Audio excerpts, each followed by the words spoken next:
안녕하세요. 어니언입니다. 오늘은 방금 발표된 대명에너지 기관 투자자 수요 예측 결과를 알아보도록 하겠습니다. 바로 기관 투자자 수요 예측 결과를 알아보도록 하겠습니다. 대명에너지의 희망 공모가액 밴드는 15,000원에서 18,000원이었습니다. 오늘 발표된 수요 예측 결과를 통해 최종 확정된 공모가는 희망 공모가액 밴드 하단인 15,000원이었습니다.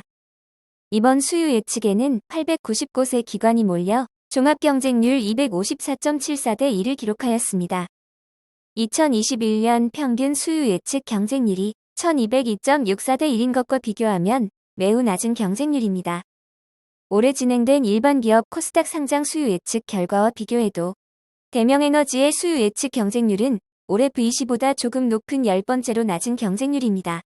경쟁률 세 자릿수 기업들 중에서는 그래도 제일 경쟁률이 높습니다.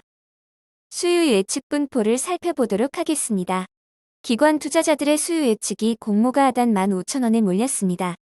하단에 제일 많은 517건이고 하단 미만도 110건이나 됩니다. 수요 예측 분포를 건수 기준 그래프로 살펴보면 하단에 59.22%, 하단 미만이 12.60%로 대부분의 수요 예측이 하단과 하단 미만에 몰린 것을 확인할 수 있습니다. 수요 예측에서 가장 중요한 의무 보유 확약을 살펴보면 별로 좋지 않은 결과를 기록하였습니다. 수요 예측에 참여한 기관들의 의무 보유 확약 신청은 건수 기준 0.34%, 수량 기준 1.18%입니다. 의무 보유 확약을 신청한 기관은 단 3곳에 지나지 않기에 기간별 의무 보유 확약이 그리 큰 의미를 지니기는 어렵습니다. 2021년 평균 의무 보유 확약 신청은 16.34%였습니다. 대명에너지의 의무 보유 확약은 2021년 평균보다 매우 낮은 수치입니다. 하지만 올해 진행된 수요 예측 결과와 비교해도 좋지 못한 결과입니다. 올해 진행된 코스닥 종목의 수요 예측 중 6번째로 낮은 의무 보유 확약을 기록하였습니다. 나레나노텍보다 조금 높은 정도입니다. 대명에너지의 기관 투자자 수요 예측 결과는 경쟁률도 낮고 의무 보유 확약도 많지 않았습니다. 그럼에도 18,000원 이상에 참여한 비율도 22.25%나 되고 15,000원 미만은 12.36% 정도이기에 15,000원으로 확정된 공모가가 수요 예측 결과를 통해 정해진 것이 어느 정도 납득이 됩니다. 수요 예측의 경쟁률과 의무 보유 확약 결과를 좌표로 나타내면 대명에너지는 경쟁률과 의무 보유 확약이 모두 안 좋은 구간에 있습니다. 대명에너지처럼 수요 예측 경쟁률과 의무 보유 확약이 안 좋았던 종목 중 다수가 상장일 공모가를 하회하였습니다. 이어서 청약증권사 및 청약기본정보에 대해서 알아보도록 하겠습니다. 공모가가 변경됨에 따라 변경이 있습니다. 공모가가 하향됨에 따라 공모 규모는 총 375억 원으로 조금 줄었습니다. 일반 청약자 배정 주식수는 25%가 배정되었으며 공모가를 반영한 금액으로는 94억 원입니다. 대명에너지의 청약은 한국투자증권과 삼성증권으로 진행됩니다. 한국투자증권이 조금 더 많은 70%의 주식이 배정되었습니다. 한국투자증권은 청약 수수료가 2,000원입니다. 청약기간 중 비대면 은행연계 계좌를 개설해도 청약이 가능합니다. 이번 청약에서 온라인 전용 등급은 7,000주를 청약할 수 있고 7,000주의 청약 증거금은 5,250만 원입니다. 삼성증권도 청약 수수료가 2,000원이 있습니다.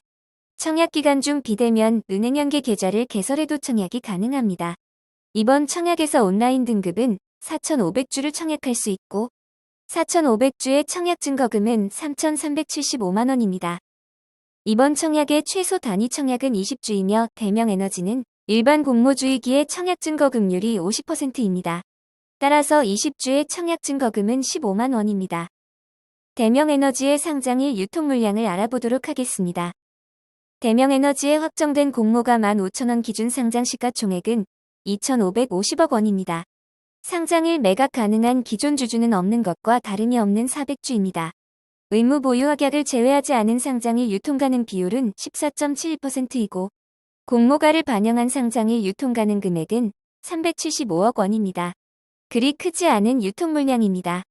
의무 보유 확약 신청이 크지 않았기에 여기에 기관 투자자의 의무 보유 확약이 추가 반영된다 가정해도 상장일 예상 유통 가능 비율은 14.38%로 정도로 크게 낮아지긴 어려울 것 같습니다.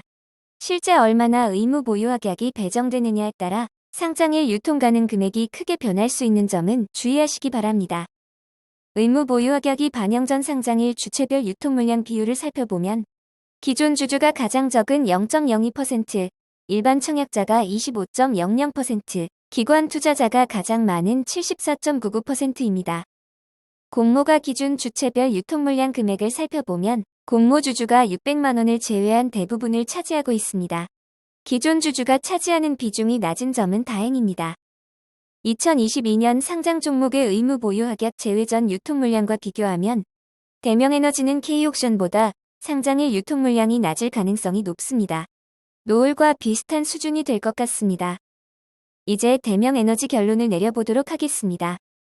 대명에너지처럼 기관 투자자 수요 예측 결과가 좋지 않았던 종목들은 상장일 안 좋은 성적을 기록했습니다.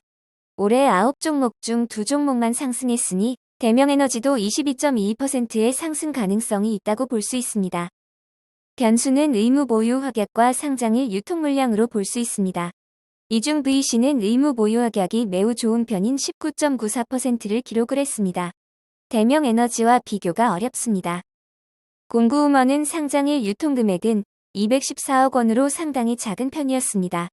대명에너지도 아주 큰 편은 아니지만 공구음원보다는 큽니다. 여기에 청약 일정도 고려해야 할 것 같습니다. 대명에너지의 환불일이 어린이날과 토요일, 일요일 주말을 포함한 5일입니다. 일반적으로 환불일이 2인 청약 종목보다 2.5배 더 수익이 발생해야 하거나 경쟁률이 크게 낮아야 하는 점 주의하시기 바랍니다. 일단 수요 예측 결과가 좋지 않기에 안정적인 투자를 원하시는 분들은 관심을 갖지 않는 것이 좋을 것 같습니다.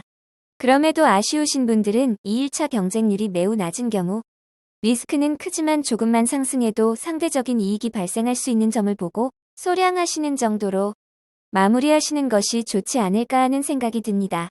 하지만 리스크가 있는 점은 언제나 조심하시는 것이 좋습니다. 이 영상은 후원 여러분들의 후원과 슈퍼땡스, 댓글을 통한 따뜻한 격려를 통해 제작되었습니다. 항상 고맙습니다. 이 영상은 투자 권유가 아니며 투자는 오롯이 투자자의 판단으로 이루어져야 합니다. 빠르게 전달해드려야 하는 영상은 앞으로도 종종 함께 하도록 하겠습니다. 고맙습니다.